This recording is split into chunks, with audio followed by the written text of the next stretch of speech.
On October 19th and 20th, the Houston Arcade Expo was held at the Marriott West Chase on Briar Park Drive.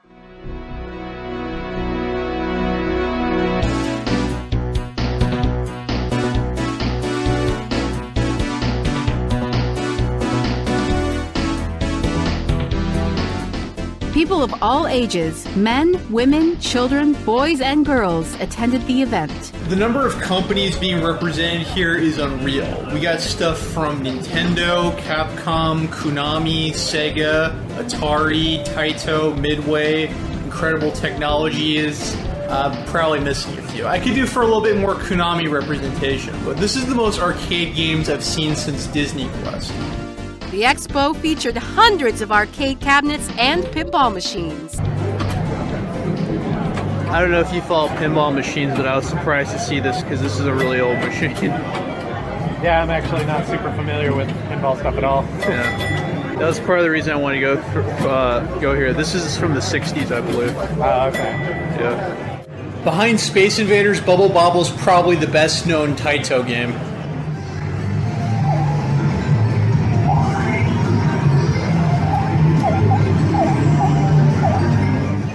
Asteroids Deluxe on an actual cocktail table.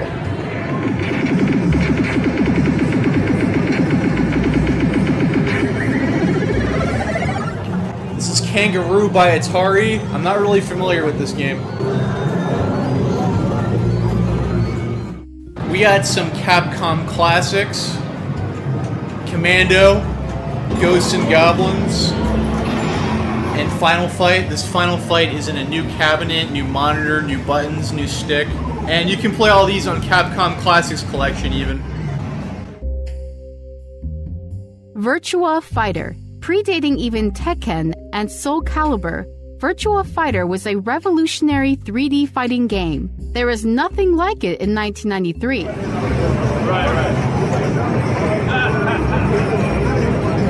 Punch-Out! Mike Tyson's Punch-Out on the NES might be the most popular version of Punch-Out, but the series has its origins in the arcade. It featured massive sprites and wireframe graphics, both of which were revolutionary in 1983.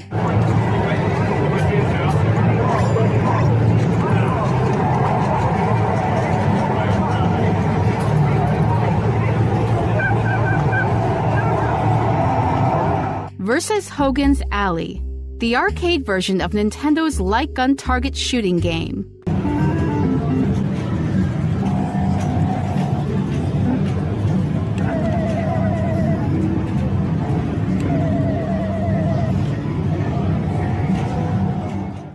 Industry guests included Brian Colin, noted game designer and artist, co-founder of Game Refuge Inc., known for his work on Rampage, Rampage World Tour, Arch Rivals, General Chaos, and dozens of others. I feel like Brian Collins' contributions to the game industry are an emphasis on art, with a touch of gallows humor and black comedy. I mean, the first level of Rampage World Tour, you destroy Game Refuge headquarters. Arch Rivals, not just a basketball game. What made this game memorable is that this is dirty basketball, and part of the appeal is being a jerk.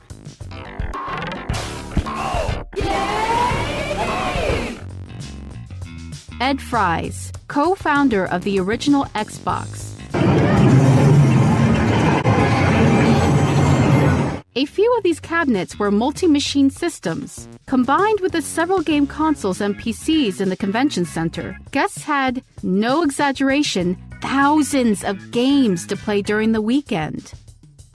This is a kick-ass multi-machine arcade cabinet that contains games from Atari, Midway, Taito, and Incredible Technologies.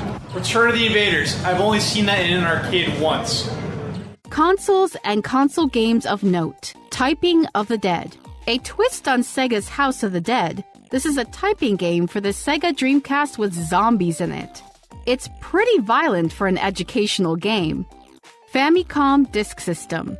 Intended to be a successor to the Famicom, the Famicom Disk System never left Japan. It was less of a console and more of an add-on. Nintendo released a line of floppy disk games for the hardware in the late 80s.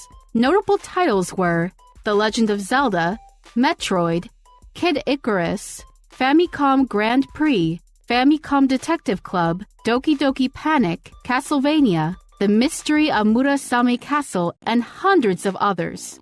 Outside of Japan, Famicom Disk System games were released in a cartridge format. Because certain graphics, sound effects, and game features could not be properly recreated in the NES hardware, some of these games were slightly modified. Doki Doki Panic. Developed by Nintendo and Fuji TV, Doki Doki Panic was a Japan-only release. This Arabian-themed 2D platformer game was very similar to Super Mario Bros. Infamously, this game was modified outside of Japan to become Super Mario Bros. 2. Several characters and objects from the game, like Birdo, Shy Guys, Pidgeots, and Sniffets, were absorbed into the Mario franchise. It was later re-released in Japan as Super Mario USA. Neo Geo MVS, Neo Geo Mini, Neo Geo ADS. The ADS truly brings the arcade experience home. It's the arcade graphics and hardware and software, but in your home. ColecoVision, I have very limited experience with this thing.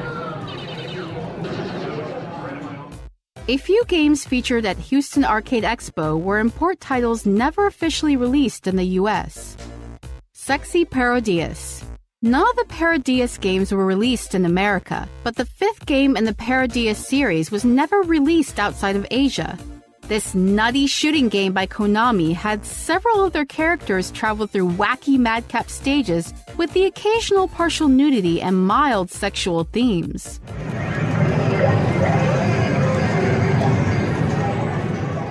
Pretty Soldier Sailor Moon. Released only in Japan and Europe, this beat-em-up by Bam Presto and Gazelle features the sailor soldiers kicking major bad guy Heine.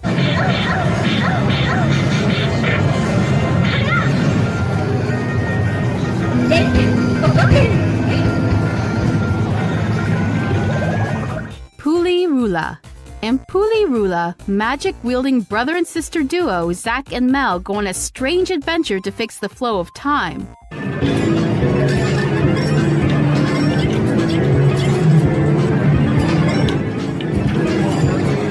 This bizarre beat-em-up by Taito was released only in Japan and Europe.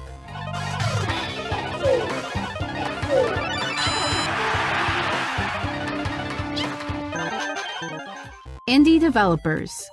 Houston-based game developer Ultra Dolphin Revolution is one of the last few developers to continue support for the Wii U. 3 of their NES-inspired games were featured at the expo: The Spellcaster's Assistant, Shadow Archer, and Space Hunted.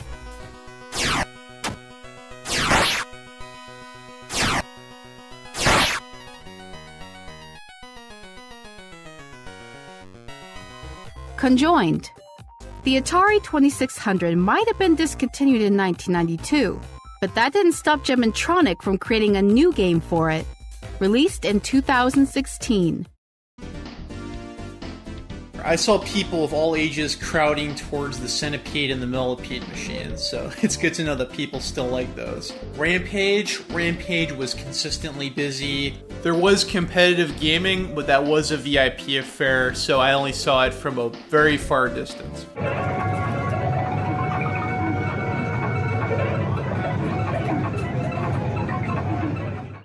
These fighting games and beat-em-ups were recorded earlier in the day. When I came back later, they were totally mobbed. I didn't get a chance to play them, unfortunately.